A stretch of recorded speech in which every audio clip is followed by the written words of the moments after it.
Hello बच्चों, आपको मालूम है अब त्योहारों का मौसम आ गया है। अब हमारा कुछ दिन बाद नवरात्रि आएंगे, फिर दशहरा आएगा। अब दशहरे के विषय में आपको काफ़ी जानकारी तो होगी। अब इसके अलावा इसको हम अपनी हिंदी कॉपी में हम निबंध के रूप में किस प्रकार से लिखेंगे ये आप समझें। अब देखिए, दशहरा भारत में मनाए जाने वाले प्रमुख त्योहारों में से एक है। आपको मालूम है भारत में बहुत सारे त्यौहार मनाए जाते हैं, तो उनमें से एक हमारा है दशहरा। दशहरा पूरे भारत में अलग अलग तरह से पूरे हर्ष और उल्लास के साथ हिंदुओं द्वारा मनाया जाता है। अब आपको क्या समझ आया कि ये किसका त्यौहार है? हिंदुओं का त्यौहार है। और कहाँ ये कैसे मनाया जाता है? बहुत ही हर्ष और उल्लास खुशी के साथ मनाया जाता है। यह पर्व क्या होता है? पर्व भी त्यौहार होता है। यह पर्व दीपावली से करीब 20 दिन पहले आता है, तकरीबन 20 दिन पहले आता है ये। इस पर्व को विजयदशमी के नाम से भी जाना जाता है। इसका नाम विजयदशमी भी है। पौराणिक मान्यता के अनुसार इस दिन माँ दुर्गा ने असुर महिषासुर का वध किया था। अब पौराणिक मान्यता मतलब कि पुराणों में, जो पुराने समय पुराण थे उनमें लिखा गया है, उसमें कहा माना जाता है कि जो माता दुर्गा थी, उन्होंने किसका वध किया था? एक असुर। असुर कौन होते हैं? राक्षस। असुर का नाम क्या था? महिषासुर। उसको वध करना होता है मारना। तो उन्होंने उसको, माता दुर्गा ने असुर महिषासुर का वध किया था, उसको मारा था। इसलिए पश्चिमी बंगाल जैसे राज्यों में पूरे 9 दिनों तक माँ दुर्गा के अलग अलग रूपों की पूजा की जाती है। देखिए बच्चों, जो माँ दुर्गा की पूजा खास तौर पे कहाँ होती है? वैसे तो सब जगह होती है, पर क्या है, पश्चिमी बंगाल में खास तौर पे वहाँ बहुत धूमधाम से मनाया जाता है त्यौहार ये वाला। और वहाँ पर माँ दुर्गा की 9 दिनों तक माँ की अलग अलग रूपों में पूजा की जाती है।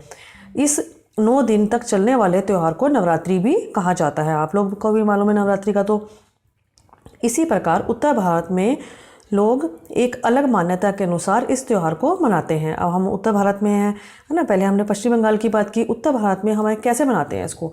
आपको मालूम है क्या होती है? रामलीला होती है। और वो क्यों होती है उसके बारे में आपको पता होना चाहिए। अब देखिए, जिसमें 9 दिनों तक रामलीला का मंचन किया जाता है। आपको मालूम है रामचंद्र जी की, सीता की, रावण की क्या कहानी थी? अब सब कुछ को मालूम है। तो क्या था, जब रावण सीता को लेके चला गया था हरण करके, तो राम ने सीता को बचाने के लिए, वापस लाने के लिए किसका वध किया था? रावण का वध किया था। तो उसी तब से ही हमारा क्या मनाया जाता है? दशहरा मनाया जाता है। अब देखिए, जिसमें यह दर्शाया जाता है, किसमें? रामलीला में, कि किस प्रकार माता सीता का अपहरण हुआ। जब आप रामलीला देखते हो, रामलीला में आपको सब दिखाया जाता है। 9 दिन तक पूरी रामलीला चलती है, जो उसमें सब दिखाया जाता है। पूरे रामचंद्र जी का जन्म, उनका वनवास कब हुआ, सीता को कैसे लेके गए, सब चीज़ें दिखाई जाती हैं। उसके बाद उन्होंने रावण का वध किस प्रकार किया, वो आपका दशहरे वाले दिन देखते हो, जब पुतले जलाए जाते हैं। और किस प्रकार भगवान श्री राम ने अहंकारी रावण का वध किया। अहंकारी रावण क्यों कहा गया है? अहंकारी जिसके अंदर बहुत ही अहम होता है, घमंड होता है। रावण में बहुत घमंड था, उसे लग रहा था कि मुझे कोई भी मार नहीं सकता, इसलिए उन्होंने सीता को वापस नहीं किया था। और पर क्या था, श्री राम ने रावण का वध कर दिया। रावण के 10 सिर थे, इसलिए इस त्यौहार को 10 दिनों तक मनाया जाता है। और 10वें दिन असत्य पर सत्य की विजय दर्शाने के लिए और लोगों को सत्य का साथ देने के लिए प्रेरित किया जाता है। देखो बच्चों, इस त्यौहार से आपको कुछ सीख लेनी चाहिए।